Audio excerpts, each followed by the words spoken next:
কোনটো কলা আছেনো যিটো কলাই পৃথিৱী ধ্বংস কৰে বম বনোৱাটো এটা কলা হ'ব পাৰে নেকি বম বনোৱাটো হৈছে হত্যাকাৰী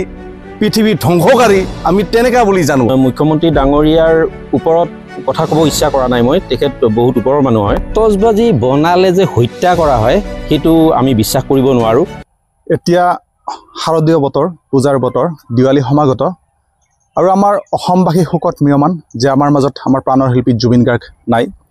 আৰু বহুতে এই সময়তে মন্তব্য দিছে বিশেষকৈ ছ'চিয়েল মিডিয়াত যে জুবিন গাৰ্গৰ প্ৰতি শ্ৰদ্ধা জনাই অন্তত এইবাৰ ফটাকা ইত্যাদি ফুটাব নালাগে সাধাৰণ মাটিৰ চাকি ইত্যাদি জ্বলাব লাগে আৰু তেনেকুৱা সময়তে কিন্তু অসমৰ মুখ্যমন্ত্ৰী ডক্টৰ হিমন্ত বিশ্ব শৰ্মাই এক তাৎপৰ্যপূৰ্ণ মন্তব্য কৈছে যে তেখেতেও জুবিন গাৰ্গৰ মৃত্যুৰ ন্যায় বিচাৰে কিন্তু ফটাকা বা আতচবাজি উদ্যোগটো জীয়াই ৰখাৰ স্বাৰ্থত তেখেতে ফটাকা বা বম ইত্যাদি ফুটাবলৈ কৈছে গতিকে এই সম্পৰ্কত মন্তব্য দিয়াৰ বাবে আমাৰ লগত আছে ৰাইজৰ দলৰ বঙাইগাঁও জিলাৰ সভাপতি লগতে বঙাইগাঁও জিলাৰ যি মানিকপুৰ আঞ্চলিক পঞ্চায়ত ইয়াৰ সদস্য মহিধৰ ৰায় গতিকে আপুনি কি ক'ব এই সংক্ৰান্তত সমগ্ৰ অসমবাসী তথা ভাৰতবাসীক সেউজ দেৱালীৰ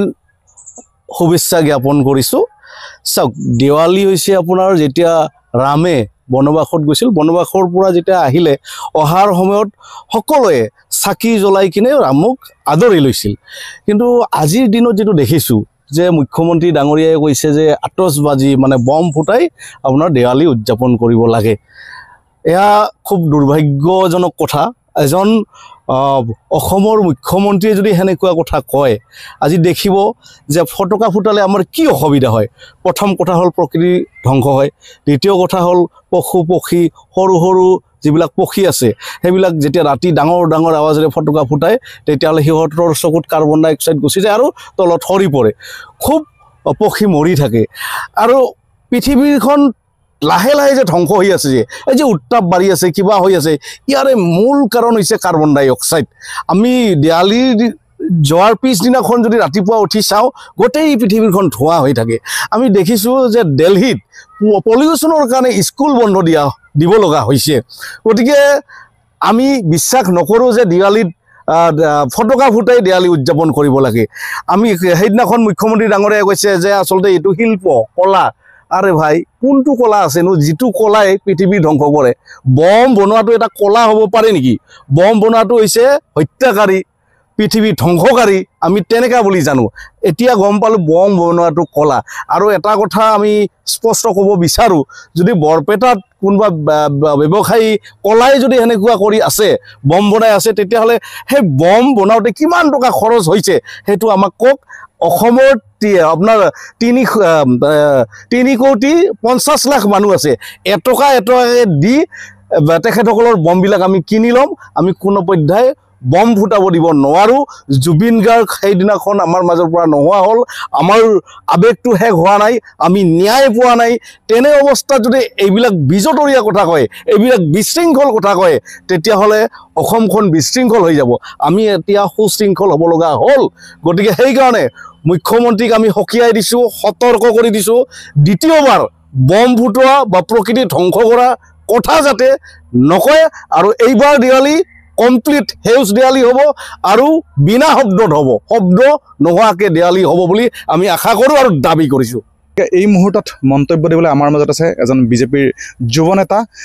বিশেষকৈ বঙাইগাঁও জিলাৰ এজন যুৱ নেতা তেখেতে বঙাইগাঁও জিলা বিজেপিৰ কাৰ্যবাহী সদস্য ৰুবুল কুমাৰ মেধি কি ক'ব এই সম্পৰ্কত আমাৰ মুখ্যমন্ত্ৰী ডাঙৰীয়াই যিখিনি কৈছে আতচবাজি ফুটিব বুলি আচলতে ইণ্ডাষ্ট্ৰীবিলাক যিবিলাক ধৰক সৰু সুৰা ইণ্ডাষ্ট্ৰী আছে ইণ্ডাষ্ট্ৰীও জীয়াই থাকক আতচবাজি ফুটক কিন্তু ইমান হুলস্থুলভাৱে নহয় কাৰণ আজি জুবিন গাৰ্গৰ শোকত চবে ম্ৰিয়মান হৈছোঁ কাৰণ জুবিন গাৰ্গ অসমৰ হিয়াৰ আমুঠি আছিলে আজি চবে দুখ পাইছোঁ আৰু আতচবাজি মানে মুখ্যমন্ত্ৰী ডাঙৰীয়াই যিখিনি কথা কৈছে মুখ্যমন্ত্ৰী ডাঙৰীয়াৰ ওপৰত কথা ক'ব ইচ্ছা কৰা নাই মই তেখেত বহুত ওপৰৰ মানুহ হয় এতিয়া চাওক কাৰণ আতচবাজি সাধাৰণভাৱে কৰক কিন্তু বেছি হেৰিত কৰিব নালাগে বেছি হুলস্থুল পৰিৱেশ কৰিব নালাগে আমি চবে শোকত ম্ৰিয়মান হৈ আছোঁ আৰু জুবিন গাৰ্গ ডাঙৰীয়াৰ মানে যিটো ধৰক হত্যাৰ ন্যায়টো অসমৰ ৰাইজে পাব লাগে আৰু সেইটোৰ কাৰণে ৰাইজে অপেক্ষা কৰি আছে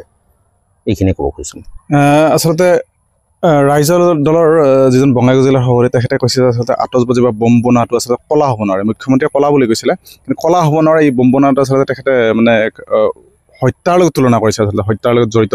সামগ্ৰী বনোৱা উদ্যোগ এনেকুৱা এটা মন্তব্য দিছে কি ক'ব এই সম্পৰ্কত কাৰণ আতচবাজি বনালে যে হত্যা কৰা হয় সেইটো আমি বিশ্বাস কৰিব নোৱাৰোঁ কাৰণ চাওক আমাৰ বিয়া বিহুৱেও আতচবাজি ফুটায় সাধাৰণ বস্তু এটা আজি ধৰক পলিউশ্যন হয় পলিউশ্যন অকল সেই দেৱালী দিনাখনে যে বোমকেইটা ফুটালে যে পলিউশ্যন হয় সেইটো নহয় এতিয়া ইণ্ডাষ্ট্ৰি গাড়ী মটৰ চাৰিওফালৰ পৰা পলিউশ্যন হয় গতিকে এটা কথা কি ইয়াত আতচবাজি কি কৈছিলে বুলি ক'লে আপুনি তেখেতে কৈছিলে যে আচলতে তেখেতে যি আতচবাজি বনোৱা যিটো উদ্যোগ তাক কলা বা শিল্প বুলি নাভাবে সেইটো শিল্প বুলিয়ে ক'ম কাৰণ সাধাৰণ কাম এটা সাধাৰণভাৱে ধৰক কেইটামান বোম বনালে বা কিবা এটা হেৰি কৰিলে দেৱালীত ফুটালে বা বিয়াত ফুটালে এইটো এটা সাধাৰণ শিল্প তেখেতে কৈছে